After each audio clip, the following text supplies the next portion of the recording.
আর এই যে বিরাট দুর্নীতির চক্র গোটা পশ্চিমবাংলা, স্বাস্থ্য ব্যবস্থায় দুর্নীতি, চিকিৎসা যে লেখাপড়া সেখানে দুর্নীতি। আসলে 13টা বছর ধরে পশ্চিমবাংলায় যেটা চলছে, আমি এটা বলেই আমার কথা শেষ করব, দুর্নীতি রাজ এবং দুষ্কৃতি রাজ। পঞ্চায়েতে যখন 100 দিনের টাকা মারা হয়, পৌরসভা কর্পোরেশনের কাউন্সিলররা যখন কাটমানি খায়,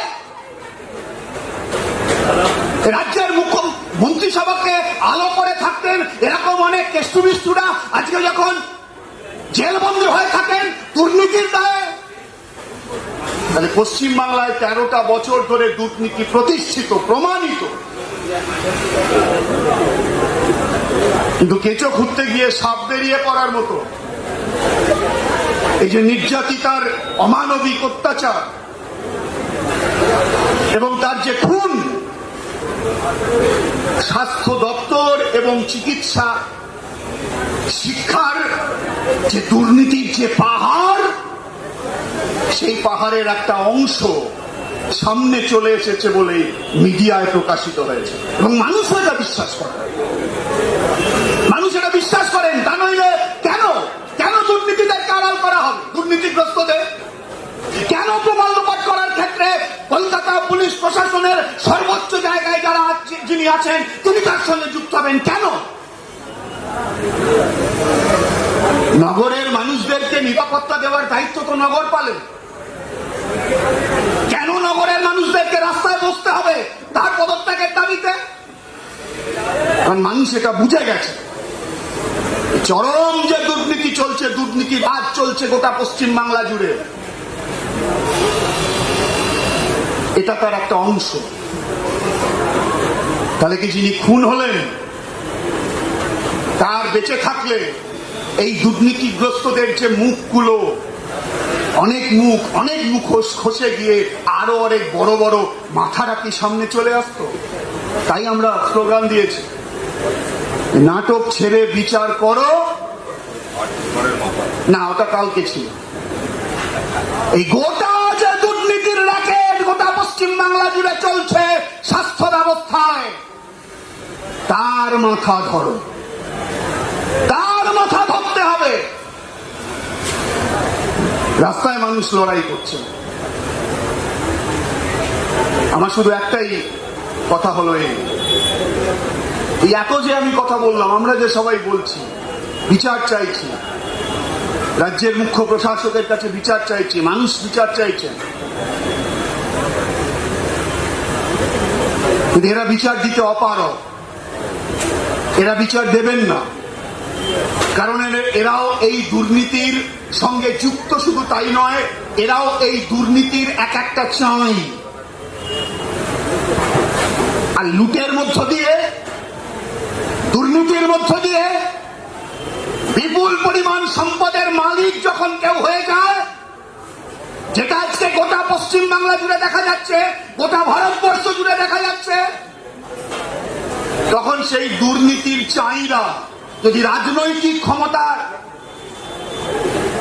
তাদের হাতে যদি থাকে, সরকার যদি চালায়, তাহলে তখন সেই দুর্নীতির চাইদের তারা আর কেউ গণতান্ত্রিক থাকে না, তারা আর কেউ মানুষের কথা শুনতে পায় না, শুনতে চায় না, শুনতে পায় না। এইভাবে এই স্বৈরাচারী শাসকের জন্ম হয়।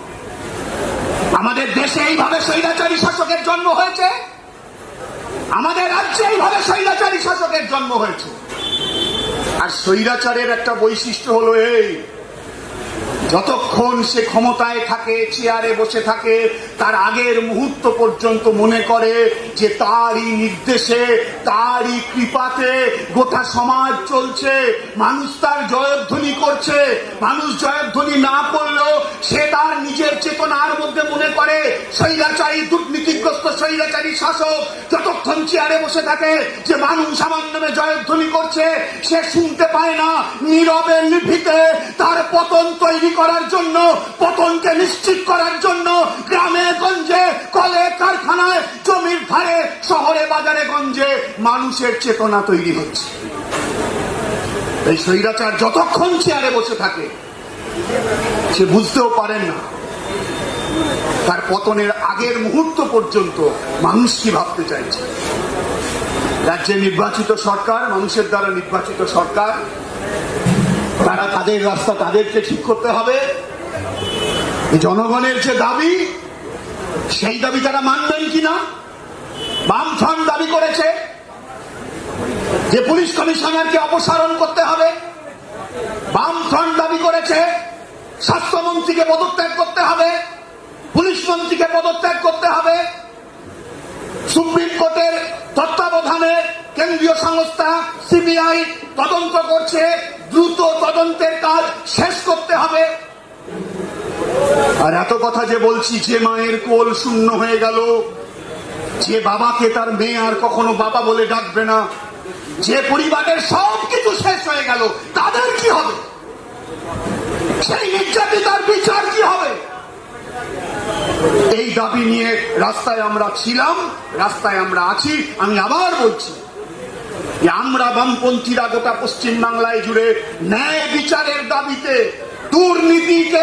দুর্নীতির বিরুদ্ধে, দুষ্কৃতি রাজের বিরুদ্ধে, পুলিশ রাজের বিরুদ্ধে মানুষের যে লড়াই চলছে, সিবিআই তদন্ত দ্রুত শেষ করার দাবিতে যে লড়াই মানুষ করছেন, মানুষ লড়ছেন, মানুষ প্রতিবাদী মানুষ, বাংলার প্রতিবাদী মানুষ, দেশের বিভিন্ন প্রান্তে প্রতিবাদ হচ্ছে, দুনিয়ার বিভিন্ন প্রান্তে প্রতিবাদ হচ্ছে। আমরাও এই প্রতিবাদের মধ্যে আছি। জনতার এই প্রতিবাদে আমরা বামপন্থীরা আছি। আর শাসক জানে, স্বৈরাচারীরা জানে, জনতার প্রতিবাদে বামপন্থীরা থাকলে পরে জনতার সেই লড়াই গণতান্ত্রিক পথে শাসকের বিরুদ্ধে বড় তুফান তুলতে পারে। তাই ষড়যন্ত্র শুরু হয়েছে বামপন্থীদের সম্পর্কে কুৎসা করা, বা বামপন্থী নেতা কর্মীদেরকে মিথ্যে মামলায় ফাঁসানো, অথবা যেমন করে হোক বামপন্থীদের উপর আক্রমণ সংগঠিত করা। সেজন্য আমাদের কথা হলো, এই বামফ্রন্টে আমরা নির্দিষ্ট সময় পর্যন্ত এখানে অবস্থান আমরা করছি। এই লড়াই আমাদের চলবে। উৎসবের মধ্যেও উৎসবের আনন্দ আমাদের মনে নেই, মানুষের মনে নেই। এই মৃত্যু সবাইকে নাড়িয়ে দিয়েছে, অথচ ওই দুঃশাসকদেরকে এই মৃত্যু নাড়িয়েছে কিনা আমরা বলতে পারবো না, মনে হয় নাড়ায়নি। তাই জনতার এই লড়াইয়ে আমরা বামপন্থীরা ছিলাম, আমরা বামপন্থীরা আছি, আমরা বামপন্থীরা থাকবো। মানুষের এই লড়াই নিশ্চিতভাবে এই দুর্নীতির বিরুদ্ধে, দুষ্কৃতিরাজের বিরুদ্ধে। আর সব থেকে বড় কথা হলো, যে মূল দাবি নিয়ে রাস্তায় নামা শুরু হয়েছিল, যে নির্যাতিতা এবং খুন হয়ে যা মেয়েটির ন্যায় বিচারের দাবিতে, সে লড়াই আমাদের চলবে। যারা এখানে এসেছেন, বামফ্রন্টের পক্ষ থেকে আপনাদেরকে অভিনন্দন জানাচ্ছি।